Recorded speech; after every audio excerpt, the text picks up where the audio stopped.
할렐루야, 그동안 잘 계셨습니까? 오늘은 에스겔서를 공부해 보도록 하겠습니다. 에스겔의 역사적 배경은요, 에스겔은 당시 국제적으로 매우 어려운 시기에 부름을 받았습니다. 위대한 아수르 제국은 신흥 바벨론 제국의 세력 앞에 서서히 무너지기 시작했고요. BC 612년에 아수르의 수도 니느웨는 바벨론인들과 메대인들로 구성된 연합군에 의해서 함락이 되었습니다. 그러니까 여러분들 아수르의 수도 니느웨 그러면 무슨 생각나죠? 요나 생각나죠? BC 670년경에 요나의 그 회개 운동에 의해서 니느웨 백성들이 건짐을 받았었죠. 그러니까 하나님께서 요나를 강권적으로 역사하셔서 니느웨 백성들을 구해주셨는데, 그럼에도 불구하고 그들이 세월이 지나면서 점차 하나님을 잊어갔고 결국은 바벨론에 의해서 바벨론인들과 그 메대인들로 구성된 연합군에 의해서 함락이 되었습니다. 느부갓네살과 그의 후계자들은요, BC 539년 페르시아의 고레스에 의해서 멸망될 때까지 국제 무대를 장악했습니다. 자, 여러분들 느부갓네살도 누군지 알겠고 고레스도 누군지 알겠죠? 그러나 오늘은 에스겔을 공부하는 날이니까 에스겔을 보겠습니다. 제목은 에스겔서. 본서의 히브리어 성경의 표제는 선지자 에스겔의 이름을 따라 붙인 것으로서 에헤즈겔이라 하였으며, 그 뜻은 하나님이여 강하게 하소서. 에스겔의 이름의 뜻이 뭐라고요? 하나님이여 강하게 하소서. My God, make strong. My God, make strong. 그랬대요. 하나님이여 강하게 하소서. 이는 에스겔이 선지자로 사역하는 동안에 하나님께로부터 강하고 담대한 능력을 부여받았음을 의미한다. 헬라어 성경의 명칭은 에제키엘이며 본서에는 환상과 계시의 내용들이 많이 기록되어 있습니다. 저자는 에스겔이에요. 에스겔은 제사장 가문 출신이고요. 포로 생활 중에 선지자로 부르심을 받아서 사역을 감당했죠. BC 597년 느부갓네살에 의해서 바벨론으로 포로 잡혀간 유대인들 가운데서 예언 활동을 했습니다.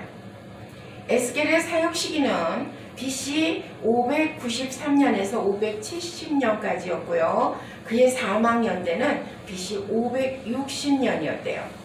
따라서 에스겔 사역 이후에 저술된 문서는 언제? BC 570년에서 560년 사이에 기록된 거죠. 그러니까 사망하기 전 10년 동안, 약 10년 동안은 집필 활동만 했습니다.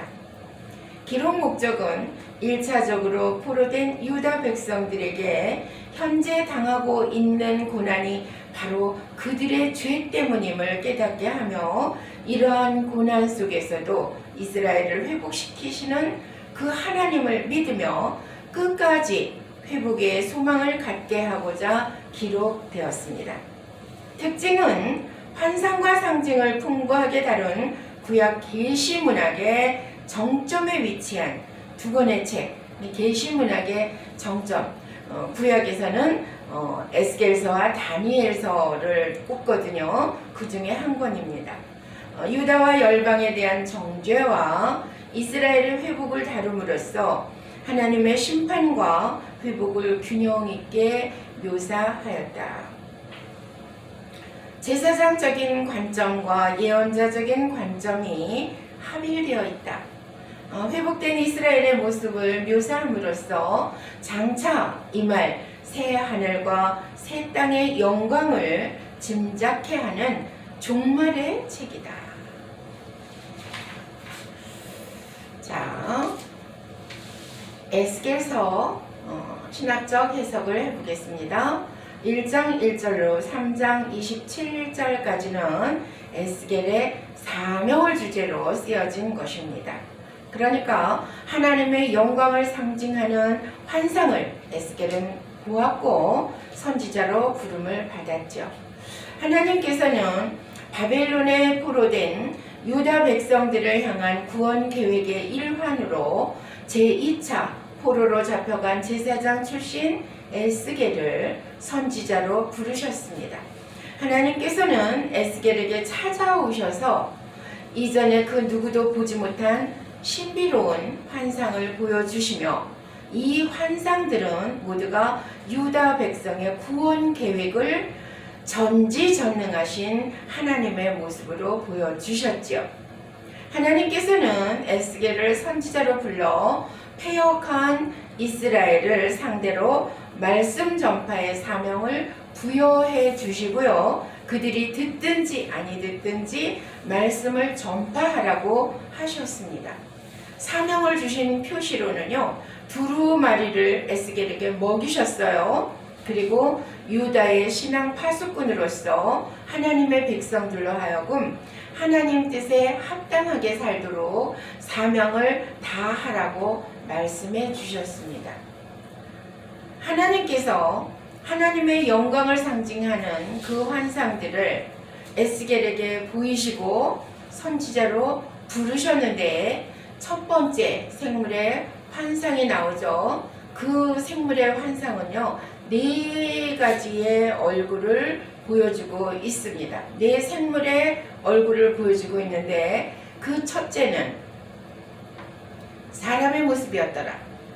사람의 모습을 상징하는 그 뜻은요, 지혜롭고 인격적인 하나님을 나타내고 있습니다. 두 번째는 사자의 얼굴을 나타내고 있어요. 사자는 동물의 왕이죠. 그리고 용맹스럽습니다. 그것은 하나님의 주권을 나타내는 것입니다. 세 번째는 소예요. 소는 성실하고 창조적 힘의 상징이에요. 그래서 소의 얼굴을 나타냈어요. 네 번째는 독수리의 얼굴을 나타냈습니다. 독수리는 민첩하고 왕의 힘을 상징하고 있죠. 그래서 이 4생물의 얼굴의 환상을 에스겔에게 보여주셨고요. 그리고 두 번째는요, 4바퀴를 보여주셨어요. 바퀴 안에, 그러니까 스랍이 이렇게 있는데 그 바퀴가 4개가 달렸다 그랬죠. 바퀴 안에 바퀴가 있을 것 같이럼 보였더라 그랬어요. 그것은 그 바퀴는 생물 곁에서 같이 행하는 거. 생물이 행하는 대로 이 바퀴가 같이 움직이는 거죠. 그래서 신이 가고자 하는 곳에 생물과 바퀴가 항상 함께 했더라.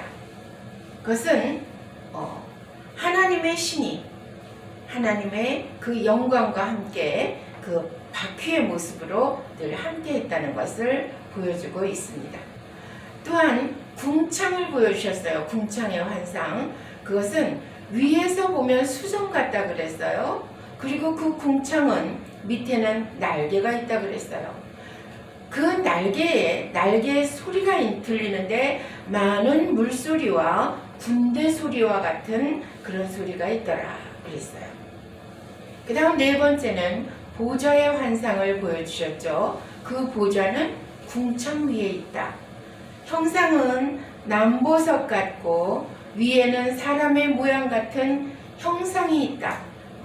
누구예요? 주님이에요. 사람의 모양 같은 형상이 있더라. 그리고 사방 광채의 모양은 무지개더라. 이는 곧 여호와의 영광의 형상입니다. 에스겔은요, 하나님께로부터 소명을 받은 자예요.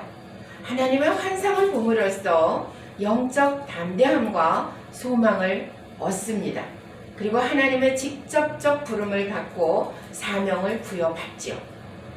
하나님의 말씀에 두루마리를 받아 먹으라. 그러니까는 두루마리를 받았죠. 그리고 말씀을 먹었습니다. 말씀을 먹고 그발 강가에서 번뇌하는 가운데 7일간의 사역 준비 기간을 보낸 후에 파수꾼으로 세움을 입게 됐습니다. 그뿐만 아니라 하나님에 의해서 벙어리가 되기도 하고 하나님의 허락이 있을 때는 입을 열게 되는 그런 것을 경험하게 됩니다. 에스겔은 소명받은 자로서 그렇게 하나님께로부터 훈련을 받게 됐죠. 지금도 마찬가지입니다. 하나님의 종들은 하나님께서 오셔서 하나님께서 그 종의 사명을 깨닫게 해주셔요. 그래서 하나님께서 나를 종으로 세우신다는 것을 확신하고 종이 된 자들은요, 늘 주와 함께하며 내 바퀴가 생물과 같이 행하며 하나님의 신이 가고자 하는 대로 함께 행한다는 것은 여호와의 신이 성령으로 함께할 때 그는 바른 하나님께서 원하시는 대로 하나님이 사용하시는 것입니다. 많은 사람들이 환상을 보죠. 특별히 하나님께서 세우신 종들 중에 환상을 보이시는 자들이 있습니다. 은사를 체험하고 그 은사에 푹 젖어서 성령이 충만할 때 하나님께서 그의 영을 여시고 환상을 보여주시기도 합니다. 그래서 환상 중에 깨닫기도 하고 주와 말씀을 나누기도 하며 하나님으로부터 더욱더 확신을 갖게 되는 거죠. 어떤 은사자가 환상을 보고 남편이 목사님인데 이제 우리 교회에 이런 일이 생길 것 같으니까 우리 기도해야 합니다. 목사님 이것을 품고 기도하십시오. 이렇게 자꾸 얘기를 했대요. 그랬더니 목사님이 알았어. 이렇게 사모님을 따득따득 하더니 어느 날은 조용히 묻더래요.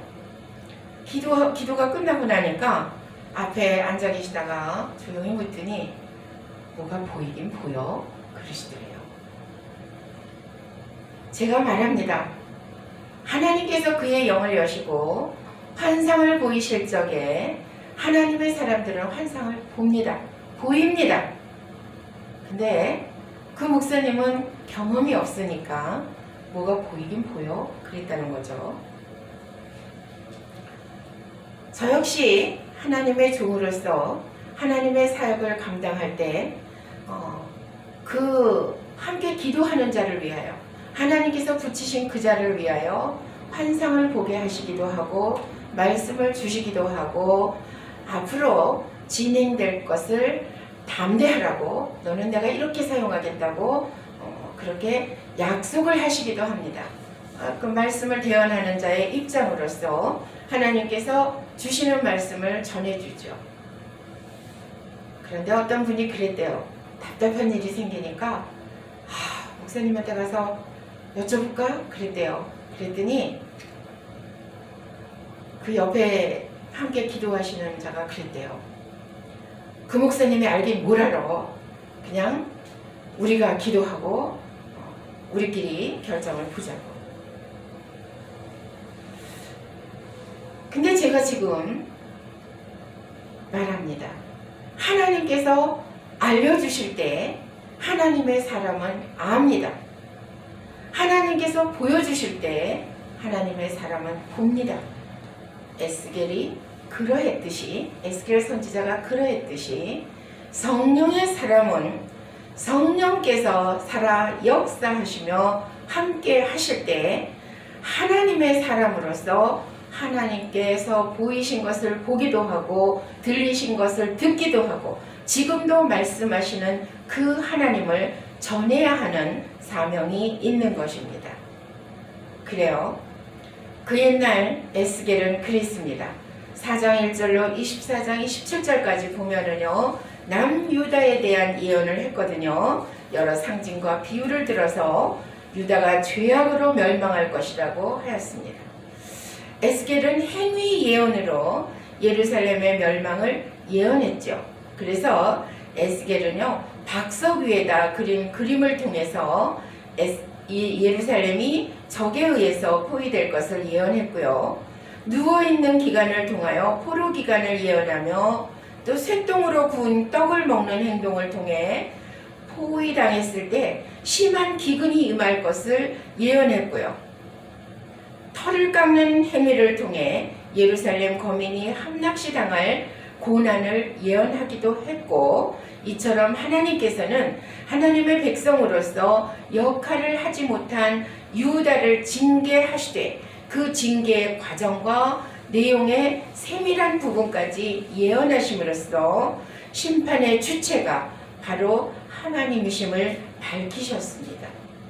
에스겔이라고 그걸 그렇게 하고 싶어서 했겠어요? 그죠? 전하고 싶은 말이 아니잖아요. 징계당한다는 말. 그럼에도 불구하고 그는 사명자로서 반드시 전해야 됐고, 행위 예언을 통해서 그들을 깨닫게 하는 그런 선지자였던 것입니다. 쇠똥으로 구운 떡을 먹으라 그랬을 때 얼마나 먹기 싫었을까? 저는 그런 생각 해봤어요. 자, 6장에서 7장까지는요, 예루살렘뿐 아니라 유다 전체가 우상 숭배로 부패하였으므로 하나님께서는 우상 숭배자들을 심판하시되 그 정도가 매우 심할 것이다. 즉 하나님은 이 부분을 통해서 하나님께서 가장 미워하시는 범죄가 바로 우상 숭배임을 밝히고 있는 것입니다. 8장에서 11장까지는 앞선 예언들이 주로 폐역한 예루살렘 성읍과 유다 전체에 대한 심판 예언이라면, 이 부분은 하나님 임재의 상징으로 여겨졌던 성전에 임할 심판의 예언입니다. 유다 멸망의 근본 원인은요, 하나님을 경시했대. 주여 성전 예배를 소홀히 하며 심지어는 성전에서조차 우상을 섬긴 데 있습니다. 따라서 하나님께서는 이러한 범죄의 주동이 된 예루살렘 거민을 학살하시고 예루살렘 성을 회파하시며 하나님께서도 예루살렘 성전을 떠나셨습니다. 이러한 환상을 통해서 하나님을 배반한다면 성전조차 초토화하시는 절대 공의를 지니셨던 하나님을 보여주고 있습니다. 12장에서 14장까지는 에스겔 선지자의 기이한 두 개의 상징적 행동을 통해 유다 왕국에 하나님의 엄정하신 심판이 임할 것을 예언하고 있죠. 당시 이스라엘이 타락하여 멸망받는 결정적 원인 제공자였던 거짓 선지자들의 망령된 행실에 따른 엄중한 심판과 장로들의 거짓된 신앙을 정죄하는 내용이 기록되어 있습니다. 그래요. 자, 15장에서 17장까지는 불에 던져질 포도나무 비유가 있습니다. 포도나무와 관련된 영적 교훈을 보면은요, 포도나무는 제목감이 아니잖아요. 밤나무처럼 제목감이 아닌데 오직 열매를 얻기 위해서 심기워졌다고 이사야서 5장 2절에 보면 있어요. 그리고 성도는 그 삶의 열매로 하나님께 영광을 돌리려고 택함을 받은 자들이라고 에베소서 1장 11절과 12절에 있죠. 우리가 삶의 열매로 하나님께 영광을 돌리기 위해서 택함을 받았다. 그래서 포도나무로 비유되는 거예요. 농부가 항상 보호하고 하나님께서 성도를 항상 보호하시고 그 뿌리를 땅에 깊이 내릴 때 열매를 맺게 됩니다. 성도는 예수 안에 거할 때 열매 맺는 삶을 살 수가 있습니다. 그러니까 열매로 농부를 기쁘게 해야 돼요. 예수 안에 꼭 붙어 있어가지고 많은 열매로 하나님을 기쁘시게 할 수 있는 그런 성도가 되어야 되겠죠. 그래서 성도는 삶의 선한 열매로 하나님께 영광을 돌려야 하고요. 열매 맺지 못할 때는 불에 찍혀서 던져집니다.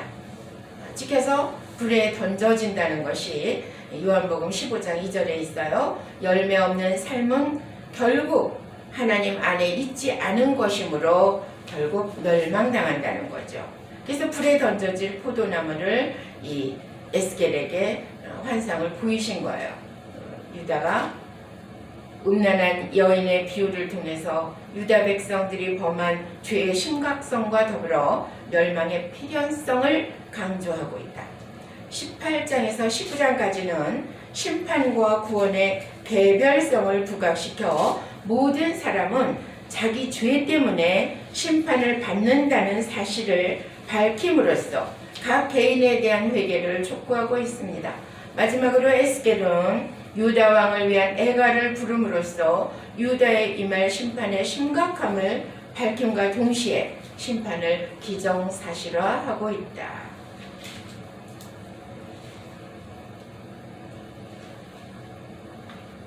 20장에서 24장까지는 계속해서 유다와 예루살렘에 임할 하나님의 공의로우신 심판을 다루되 여기서는 특히 그들의 죄악이 깊은 뿌리를 가지고 있음을 부각시키고 있습니다. 또 하나님께서는 거듭 심판을 예언하심으로써 이후에 될 모든 일들이 역사의 주관자이신 하나님의 섭리에 따라 하나님 하나의 어그러짐도 없이 진행될 것임을 강조하고 있습니다. 그러니까 에스겔을 통해서 시청과 교육을 시키시는 그 하나님께서는 지금도 영적 지도자들을 통해서 시청과 교육을 시키십니다. 그래서 특히 은사자들이 겪는 일들이 참 많죠. 그 은사자가 겪는 일들도 그들로 하여금 하나님의 마음을 품게 하시려고 은사자에게는 시련이 많습니다. 하나님 손에 붙잡힌 자로서 하나님께서 하나님의 마음을 품게 하시려고 많은 시련들을 겪게 하신다는 거죠. 그래서 그들이 손을 얹고 기도하는 자들은 하나님께서 책임지시고 하나님께서 그들을 회복시키시는 겁니다. 그래서 우리가 안수받는 것도 함부로 받으면 안 된다고 그러잖아요. 하나님께서 사용하시는, 하나님께서 함께 하시는 그 증표가 있는 은사자들 그리고 영적 지도자들에게 그들과 함께 할 때 하나님께서 역사하시고 하나님께서 인도하시고 지휘해 주시는 것을 우리는 알 수 있습니다. 에스겔서 24장 16절에 보면 이런 말씀이 있습니다. 인자야, 내가 네 눈에 기뻐하는 것을 한번 쳐서 빼앗으리니 너는 슬퍼하거나 울거나 눈물을 흘리거나 하지 말라. 하나님의 사람은요, 하나님 앞에서 하나님만을 위해서 살아야 합니다. 하나님보다 그 어떤 것도 사랑해서도 안 되고 좋아해서도 안 되고 품어서도 안 되는 것입니다. 오직 하나님만 품고 하나님의 그 마음을 따라 하나님에 의해서 움직이며 기도해주며 함께 예배해 나가는 그런 영적 지도자가 되어야 할 것입니다. 자, 에스겔서 25장 1절로 32장 32절까지는요.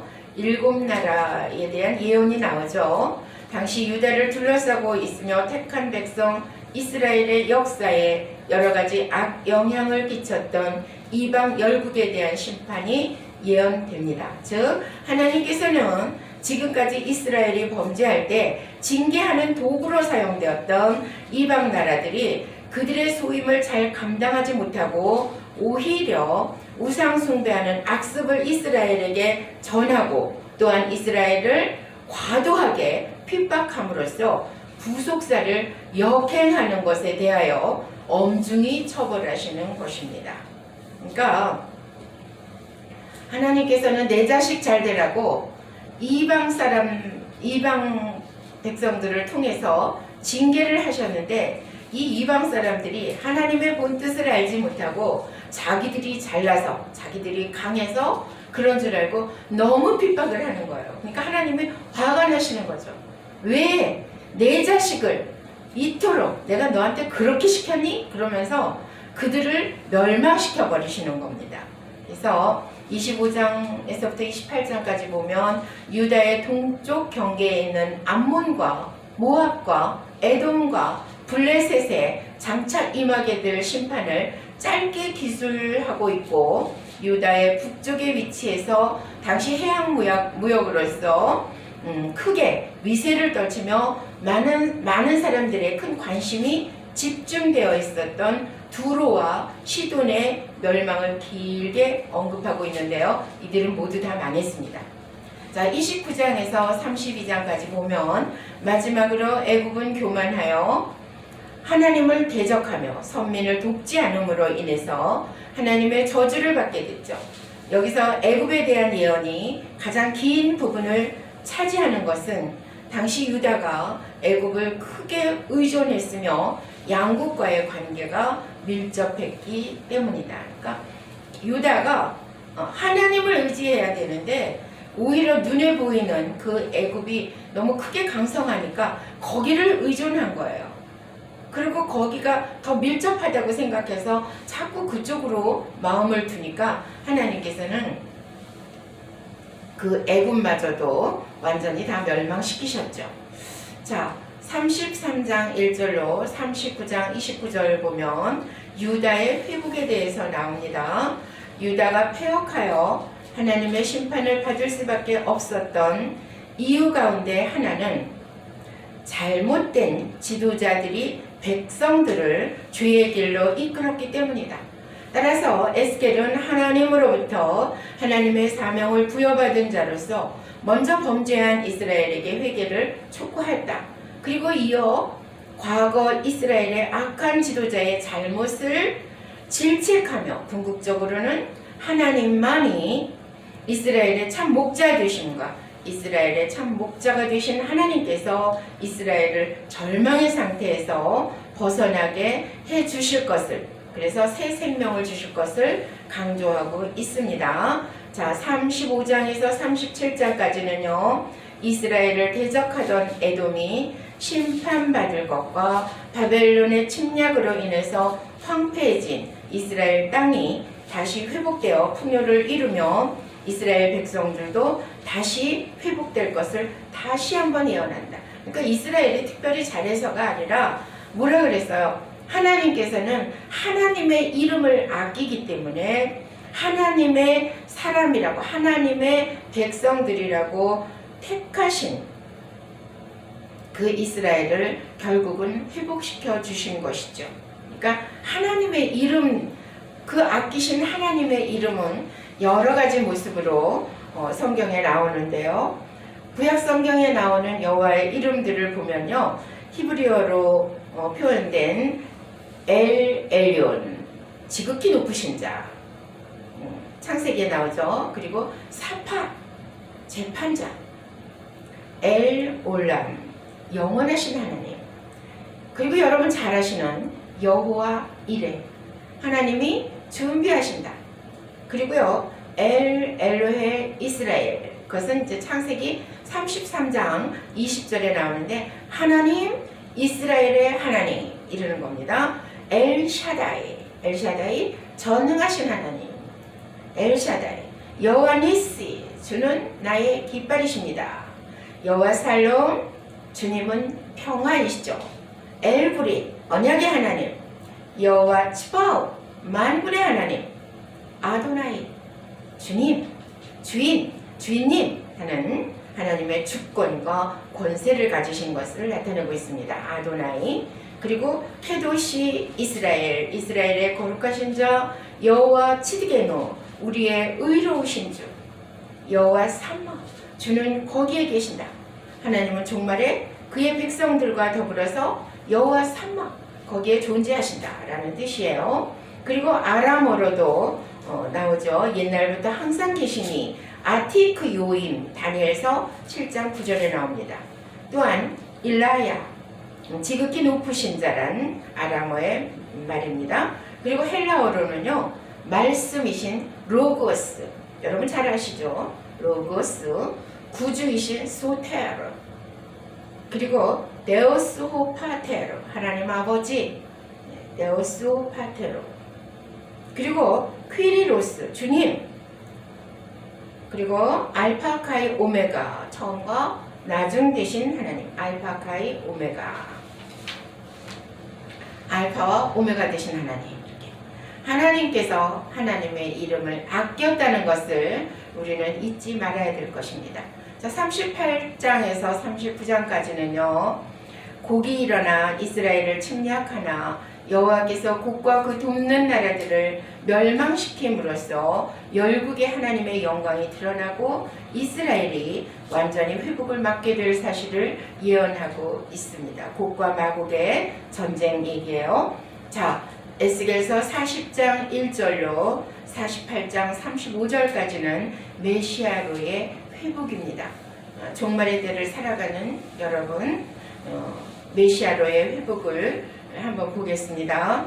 새 성전의 세부 구조가 매우 상세하게 언급되고, 또한 제43장에 여호와의 영광이 새 성전으로 들어오는 너무나 큰 축복이 언급되어 있는 것은 새 성전이 구속사를 당신의 뜻에 따라 이끌어 가시는 하나님의 주도 면밀한 계획에 의해서 수립되며 반드시 이루어진다는 사실을 보여주는 것이라고 할 수 있습니다. 그리고 44장에서 46장까지는요, 범죄함으로 단절되었던 하나님과의 관계를 회복하는 새로운 예배 의식이 회복되어서 그 백성들은 다시 하나님 앞에 담대히 나아갈 것을 예언하는 부분입니다. 새 성전에서 제사를 드리는 제사장의 직무와 제사장을 위해 할당된 구역 및 하나님께 드려질 제물에 대한 규례가 상세히 언급되고 있습니다.